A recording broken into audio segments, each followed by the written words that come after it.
upbeat, iconic Michael Jackson music intro fades quickly into a thoughtful, slightly mysterious tone. Have you ever wondered about the man behind the moonwalk? The king of pop, Michael Jackson. We all know the music, the moves, the single sparkling glove. But his life was a whirlwind of incredible highs and devastating lows, all happening behind the gates of a fantasy world he built for himself. So where did the king of pop hold his court? It wasn't a castle in the traditional sense, but it might as well have been. Welcome to Neverland Ranch. Nestled in the hills of California, this wasn't just a house. It was a 2,700-acre personal amusement park and private zoo. Imagine having your own Ferris wheel, your own movie theater, a full-size train that chugged around the property. It was a place designed to recapture the childhood he felt he never had, a whimsical escape from the pressures of fame.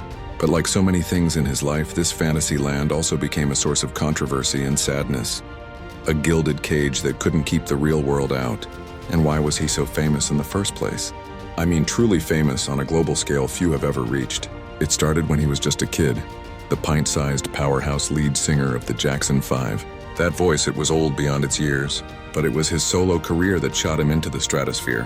1982, the album Thriller. It didn't just sell millions, it shattered every record in its path. It wasn't just an album, it was a cultural event. The music videos were cinematic short films. The dance moves, the moonwalk, the spins, the toe stands were copied by kids on every street corner in the world. He broke down racial barriers on MTV, blended pop, rock, and soul in a way no one had ever done before, and put on live shows that were pure, electrifying energy. He wasn't just a singer, he was an innovator, a visionary. But the final chapter of his life is a tragic one. For years, Michael struggled. He struggled with the physical toll of his demanding performances, leading to a reliance on powerful prescription medications. He struggled with the emotional weight of public scrutiny and relentless accusations that haunted him, even after being acquitted in court. On June 25, 2009, the world stood still. News broke that Michael Jackson had died.